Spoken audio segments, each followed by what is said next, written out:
Mayor साहब काठमाडौँको कोठामा बसेर ल्याएको परिवर्तन होइन, सारा नेपाली जुटेर ल्याएको परिवर्तन हो।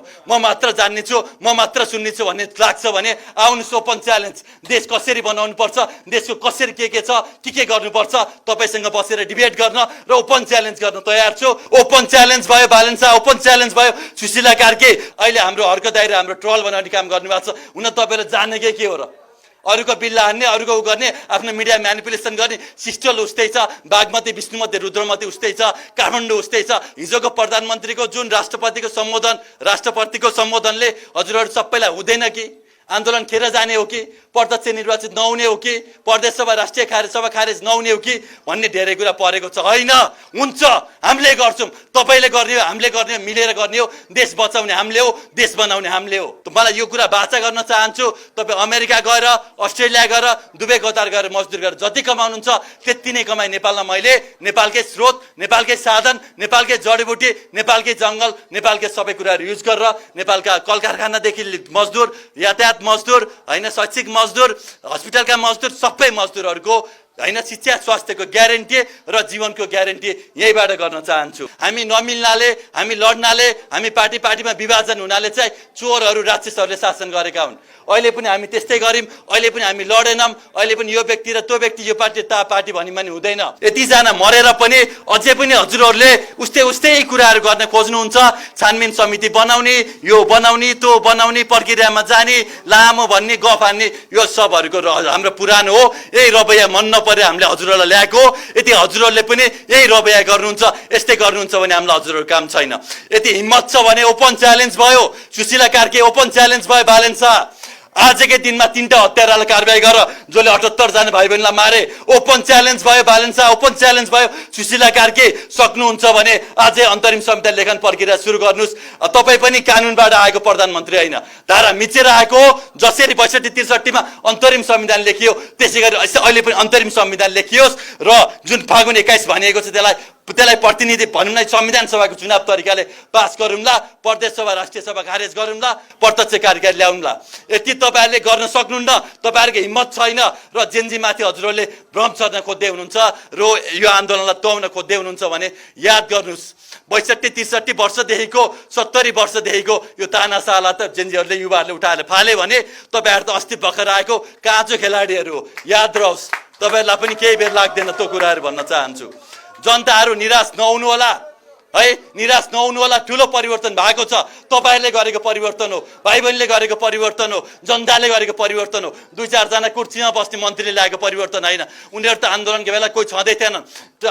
मेयर साहब काठमाडौँको कोठामा बसेर ल्याएको परिवर्तन होइन, सारा नेपाली जुटेर ल्याएको परिवर्तन हो। म मात्र जान्ने छु, म मात्र सुन्ने छु भन्ने लाग्छ भने आउनुहोस् ओपन च्यालेन्ज। देश कसरी बनाउनु पर्छ, देशको कसरी के छ, के गर्नुपर्छ तपाईसँग बसेर डिबेट गर्न र ओपन च्यालेन्ज गर्न तयार छु। तपाईँका भरौटेहरू सबैलाई लाएर र अहिले हाम्रो हर्क दाइरा हाम्रो ट्रल बनाउने काम गर्नुभएको छ। हुन तपाईँले जानेकै के हो र? अरूको बिल्ला हान्ने, अरूको उ गर्ने, आफ्नो मिडिया म्यानिपुलेसन गर्ने। सिस्टल उस्तै छ, बागमती विष्णुमती रुद्रमती उस्तै छ, काठमाडौँ उस्तै छ, तोप्पो फेरेको छैन। याद रहोस्, सबै कुरा थाहा छ हामीलाई। तपाईँहरू सँगै बसेको, सँगै हुर्केको मान्छे हो। विदेशीको भनौँ न नुन खाएर विदेशीको नेपालीको खुन चुस्ने कामहरू बन्द गरियोस्। पुरानो सरकार र अहिलेको सरकार दुवैलाई भन्न चाहन्छु।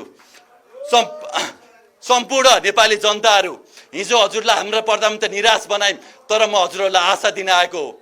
हिजोको प्रधानमन्त्रीको जुन राष्ट्रपतिको सम्बोधनले हजुरहरू सबैलाई हुँदैन कि आन्दोलन खेर जाने हो कि प्रत्यक्ष निर्वाचित नहुने हो कि प्रदेश सभा राष्ट्रिय सभा खारेज नहुने हो कि भन्ने धेरै कुरा परेको छ। होइन, हुन्छ, हामीले गर्छौँ, तपाईँले गर्ने हो, हामीले गर्ने हो, मिलेर गर्ने हो। देश बचाउने हामीले हो, देश बनाउने हामीले हो है। हामी तयार छौँ र हामी सक्षम छौँ। हामीसँग त्यसका लागि चाहिने सबै कुराहरू छ। किसानहरू हजुरहरू निराश नहुनु होला, हामीले यो परिवर्तन हजुरको लागि ल्याएको हो है।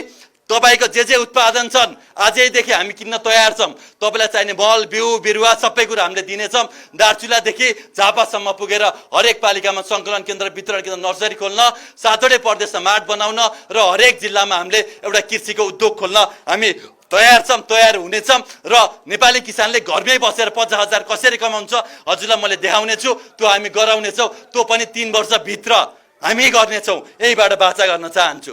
सम्पूर्ण उद्योगीहरू, सम्पूर्ण व्यापारीहरू हजुरहरू अहिले साह्रै मारमा हुनुहुन्छ। सरकारले पनि च्यापेको छ, ब्याङ्कले पनि च्यापेको छ, सबै कुराले च्यापेको छ। तपाईहरु चिन्ता नगर्नु होला।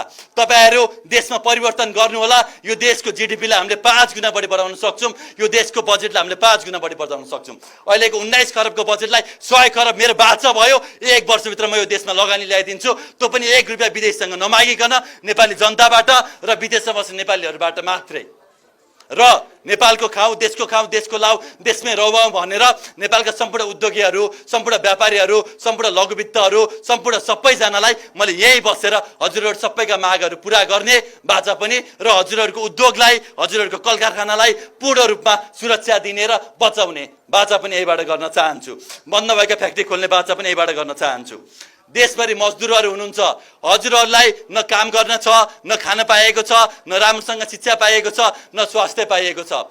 नेपालमा बसेर मजदुरी गर्नु र त्यही मजदुरी विदेशमा गएर गर्नुमा धेरै फरक परेको छ। मलाई यो कुरा बाचा गर्न चाहन्छु। तपाईँ अमेरिका गएर, अस्ट्रेलिया गएर, दुबई कतार गएर मजदुरी गरेर जति कमाउनुहुन्छ त्यति नै कमाई नेपालमा मैले नेपालकै स्रोत, नेपालकै साधन, नेपालकै जडीबुटी, नेपालकै जंगल, नेपालकै सबै कुराहरू युज गरेर नेपालका कलकारखानादेखि मजदुर, यातायात मजदुर, हैन शैक्षिक मजदुर, हस्पिटलका मजदुर, सबै मजदुरहरूको हैन शिक्षा स्वास्थ्यको ग्यारेन्टी र जीवनको ग्यारेन्टी यहीबाट गर्न चाहन्छु। डाक्टर साहब, इन्जिनियर साहब, वकिलहरू, यो तपाईँ हाम्रो ल्याएको परिवर्तन हो।